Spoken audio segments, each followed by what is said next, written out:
I think most of us would agree that living in these times can be so hard. It feels like we're living on the edge of everything, the edge of uncertainty, of chaos, of the edge of sanity, the edge of possible destruction. In times like this, when I get overwhelmed and inundated with fear, I remember a spiritual practice that I actually used a lot when I was a little kid, when I was a good little Roman Catholic altar boy. If I had a question back then, I would ask God, and then I would open my Bible to a random page. Then I'd take my finger and touch a random passage. And darn if that passage somehow didn't connect to my question and give me some guidance, some direction. It felt real. And as a friend once said, even if it's your imagination, if it's guidance, it's got to be good. Today, I do the same thing, but I usually ask questions to the universe or to myself, and I turn to other forms of wisdom besides the Bible. Sometimes it's the ecstatic poetry of Jalaluddin Rumi, the great mystic. Sometimes it is the beautiful, evocative verse of the great Iranian poet Hafiz. Sometimes it's Unitarians like the great transcendentalists Ralph Waldo Emerson, Henry David Thoreau, or Margaret Fuller. Sometimes it's just a random book that I pick off my bookshelf.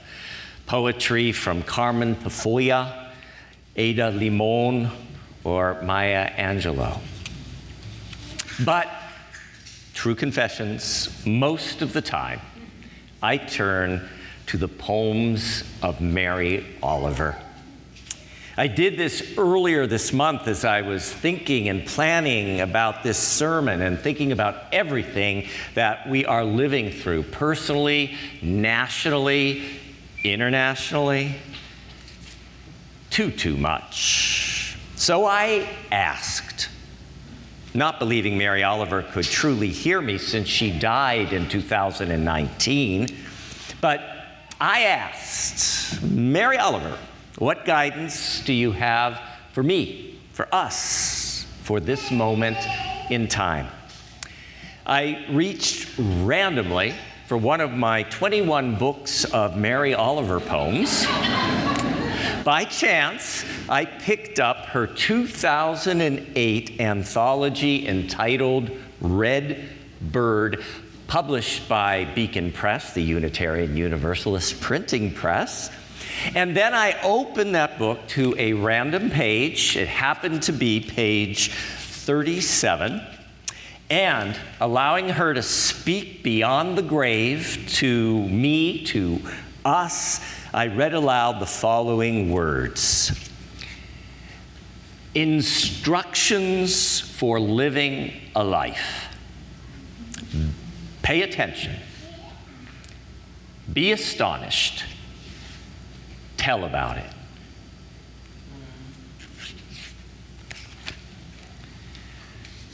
Mary Oliver was born in Cleveland, Ohio on September 10th, 1935.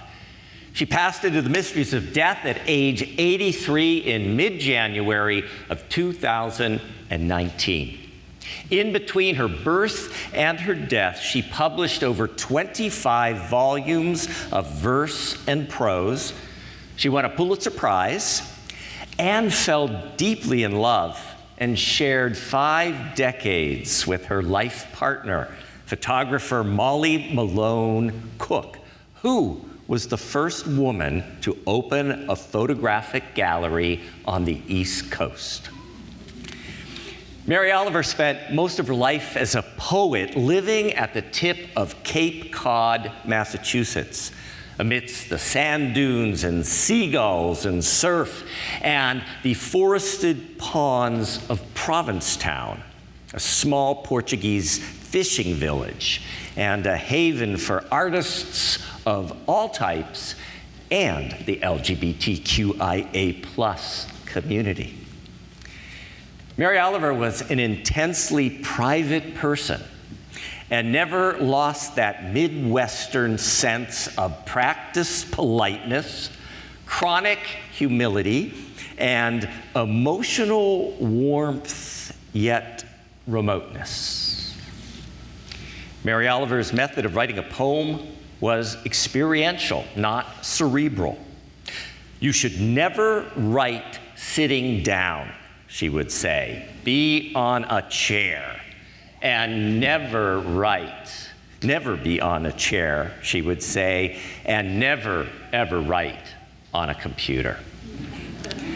Each day, she would leave her house in the dawning light of the early morning, accompanied by her beloved dog, Percy, who is notably in many of her dog poems, the Percy poems. Google it, you'll find it. In her hand every morning was a notebook and a pencil, her other companions on that day's meandering walk. And while walking, strolling amidst the dunes and forest, Mary Oliver would write about, in the moment, whatever caught her eye. The New York Times reports that she became one of the 2 best-selling poets in America, with throngs turning out for her public readings, giving her, according to the New York Times, quote, the aura of a reluctant, bookish rock star, end of quote. Ruth Franklin, writing in The New Yorker in 2017, notes that part of the key to Oliver's appeal is her accessibility. It doesn't feel like you have to take a seminar in order to understand Mary Oliver's poetry. She's speaking directly to you as a human being.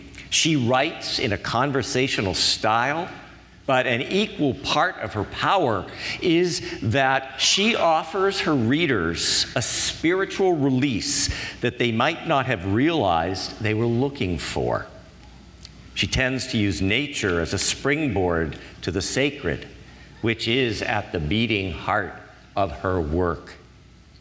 Which brings us back to that snippet from her poem, Instructions for Living a Life. Pay attention, be astonished, tell about it. The first of Mary Oliver's 3-step instructions for living a life is simply to pay attention. In The Summer Day, one of her most popular poems, Oliver admits, I don't know what a prayer is, but I know how to pay attention.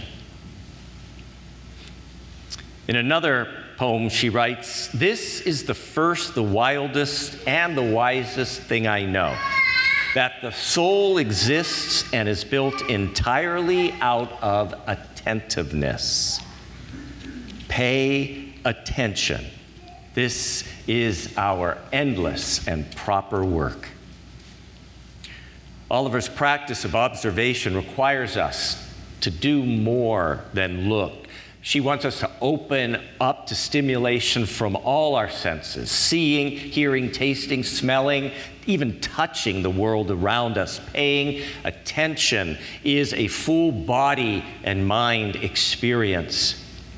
As we do so, Mary Oliver says, our relationship to the world around us is transformed. Mary Oliver writes, every day I see or hear something that more or less kills me with delight, that leaves me like a needle in the haystack of light. It is what I was born for, to look, to listen, to lose myself inside the soft world, to instruct myself over and over in joy and acclamation. Nor am I talking about the exceptional the fearful, the dreadful, the very extravagant, but of the ordinary, the common, the very drab, the daily presentations.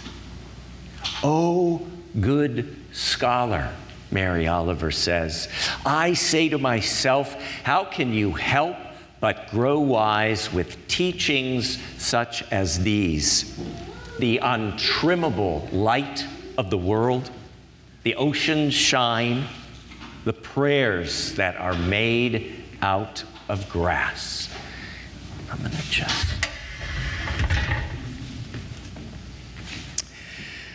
The second of Mary Oliver's three-step instructions for living a life is to be astonished. Could we just say that? Be astonished. Mary Oliver says that paying attention without feeling is only a report. Paying attention must awaken our emotions. That is how awe and wonder is unleashed. So imagine it. Here's Mary Oliver, crouched at the edge of a forest pond in Provincetown, a pond brimming with wild water lilies. She writes, every year the lilies are so perfect. I can hardly believe their lapped light crowding the black midsummer ponds. Nobody could count all of them.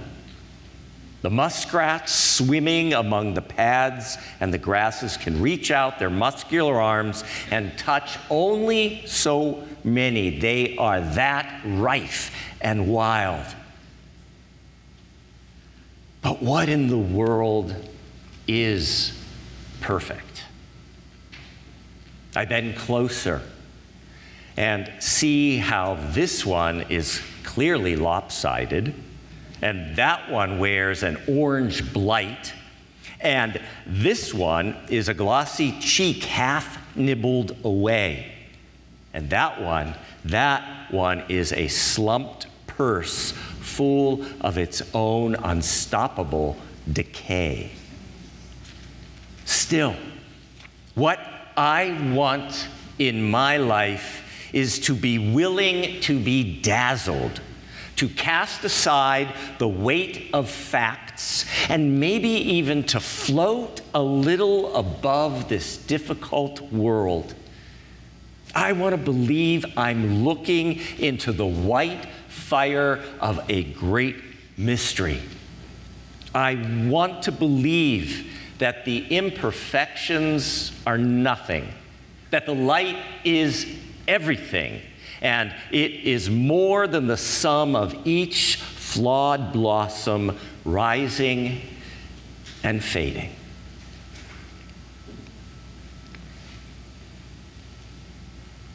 The third of Mary Oliver's instructions for living a life is to tell about it. Awe and wonder amount to nothing if we hold this experience in the silence of our own hearts and minds. For Oliver, these personal moments of paying attention, these internal stirrings of astonishment are meaningless if they don't propel us outward to share what we've discovered.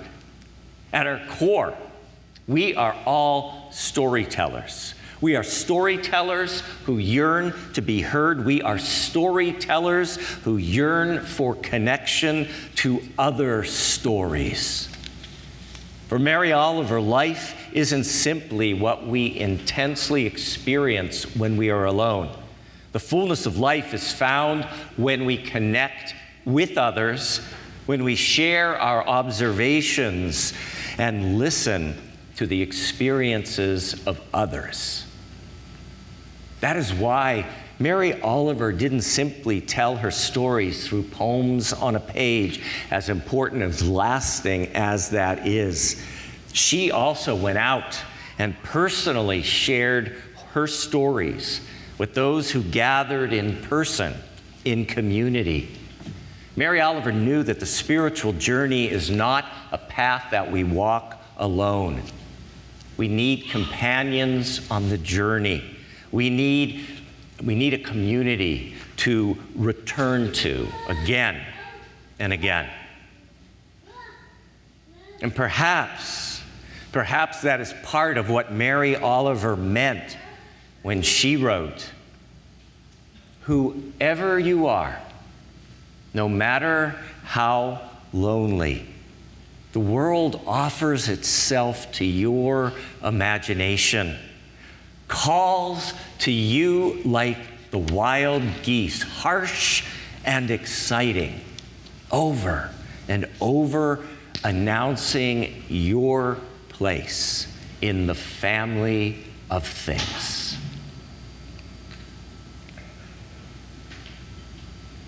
Que así sea, bendito sea. May it be so. Blessed be. Amen.